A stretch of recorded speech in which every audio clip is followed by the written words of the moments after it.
Halo Elevators, apa benar kalau penumpang bawa barang tentengan atau bagasi kabin terlalu banyak bisa dilarang masuk pesawat? Benar nggak? Ayo kita bahas.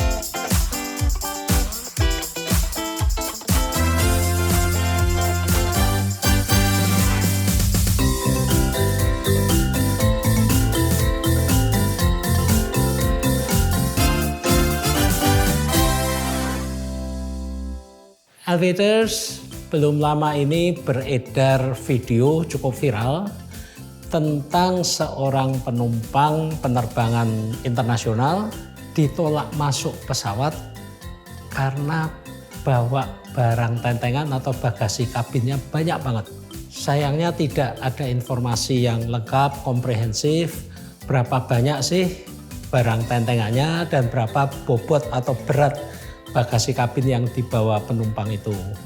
Jadi tidak diketahui juga kapan penumpang itu tiba di gerbang keberangkatan sehingga bisa ditolak masuk pesawat. Nah, saya tidak akan membahas insiden itu karena nggak cukup informasinya.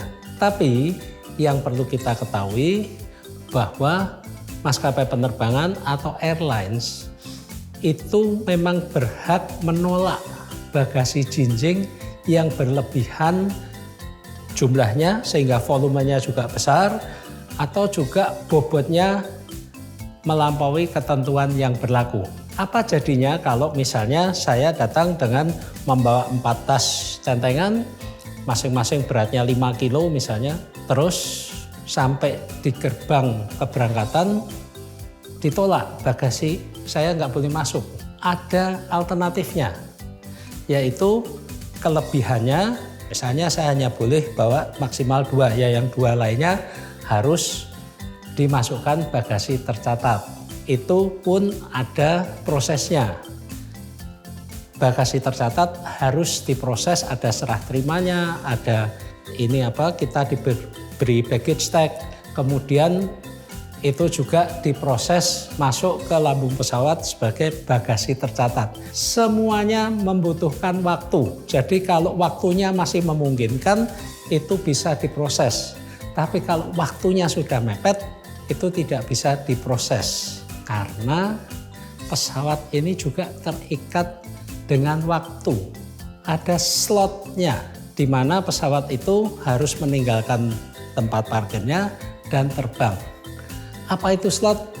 Nanti kita bahas secara khusus. Kalau waktunya sudah tidak memungkinkan, ya gimana lagi? Penumpangnya mau masuk pesawat, tapi barangnya nggak boleh masuk. Pesawat harus tetap bergerak. Apalagi kalau pesawat pintunya sudah ditutup, tidak mungkin lagi kita menyerahkan barang untuk masuk ke bagasi tercatat. Manifest berarti sudah ditutup, penumpang juga tidak bisa masuk lagi.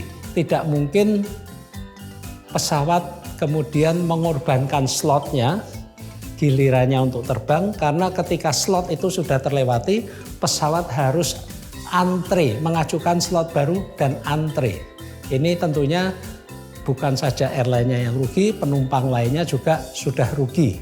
Lebih dari itu, kalau kita punya bagasi jinjing yang berlebihan, akan dimasukkan ke bagasi tercatat, kita juga harus lihat apakah alokasi bagasi gratis kita yang mungkin 20 kilo untuk ekonomi kelas biasanya, 30 kilo untuk business class sudah terpakai belum. Kalau ternyata itu sudah terpakai, kita harus membayar kelebihannya dan itu juga tidak murah. Kemudian ada yang tanya, kenapa sih bagasi kabin harus dibatasi? Nah, ini menarik. Pertama, ruang dalam pesawat itu terbatas. Kabin ini tergolong sempit. Ruang untuk bagasinya juga terbatas. Di atas, kompartemen atas, dan di depan kaki kita. Kalau kita taruh di depan kaki kita, konsekuensinya selama penerbangan kaki kita nggak bisa selonjor kan? Harus dibatasi volume maupun bobotnya agar adil, setiap penumpang juga masih punya ruang untuk bagasi jinjing. Kedua, bobot bagasi ini juga masuk perhitungan untuk weight and balance, bobot dan keseimbangan pesawat. Bayangkan untuk pesawat yang mungkin penumpangnya ada 190 orang, kalau masing-masing disiplin aja bawa bagasi 7 kilo, 7 kali 190 itu sudah hampir 1,4 ton. Nah, kalau masing-masing penumpang ternyata juga membawa ekstra 2 kilo lagi, 2 kilo kali 190 itu bobot pesawat akan ketambahan 380 kilo lagi. Dan tentunya ini berpengaruh pada bobot pesawat ketika pilot akan menghitung kecepatan dan jarak yang dibutuhkan untuk take off maupun landing, ini semuanya harus diperhatikan. Jadi apa hikmahnya? Yang pertama, setiap kali kita akan terbang dengan maskapai manapun, pelajari peraturan tentang bagasi jinjing maupun bagasi tercatatnya. Berapa alokasi bagasi tercatat gratis dan dimensi maupun bobot bagasi kabin. Kita patuhi dan kita pelajari karena untuk jet dan untuk pesawat baling-baling bisa berbeda. Misalnya untuk pesawat ATR biasanya bagasi kabin lebih kecil dan lebih ringan. Kita juga perlu pelajari kalau kita terbang business class dan economy class, alokasinya juga beda. Apa yang menjadi hak kita supaya kita tidak membawa berlebih-lebih. Kemudian ketika kita check-in, kita laporkan juga selain tiket, bagasi jinjing kita ini apa saja, berapa banyak, dan bobotnya berapa. Ini adalah saringan apakah bagasi kita nanti boleh masuk pesawat atau tidak. Lebih baik ketika check-in kita diberitahu, Pak, Bu, bahwa bagasi Bapak atau bagasi Ibu terlalu banyak, yang ini boleh dibawa, yang ini nggak boleh.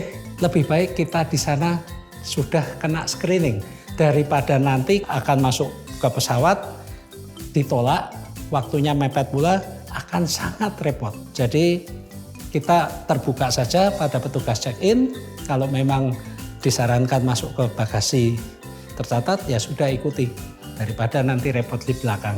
Demikian, semoga bermanfaat. Alvin Lee, Alviation, happy landing.